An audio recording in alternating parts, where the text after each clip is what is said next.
Para saan nga ba ang entresto? Bakit importante sa akin ang entresto?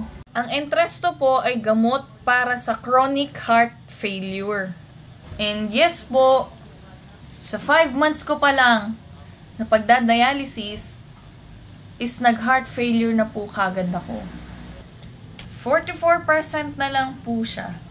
Kaya nung na-admit ako, yung ate ko pa yung nagbabantay sa akin, parang first day ko pa lang nun, nag-breakdown talaga ako ng malala. As in hagulgol. Kasi doon pa lang din namin nalaman.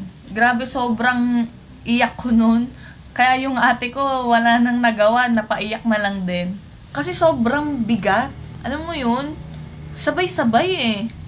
Anyway, di ba entresto pinag-uusapan? Bakit parang mapunta na sa iba? Meron akong nabasang comment kay Miss May Rogeline. Sabi niya, nag-heart failure din siya.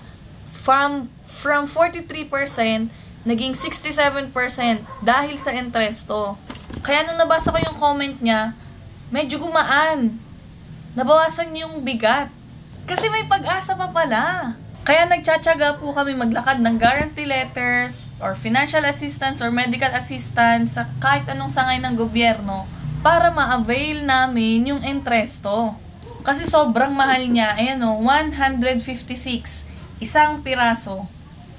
Sa isang araw, 2 entresto po ang iniinom ko. Umaga at gabi. Kaya thank you, Miss May Rogeline, sa comment mo, and may pag-asa pa pala yung puso natin. Kaya kung mapapansin nyo guys, dapat masaya lang tayo. Iniwasan natin maging malungkot. Ine-enjoy natin bawat minuto, bawat segundo, bawat araw ng buhay natin. Kasi nga po, heart failure na po ako.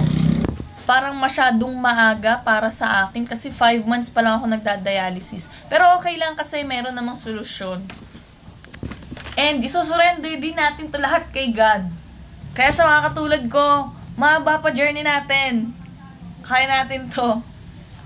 Thank you for watching. Peace.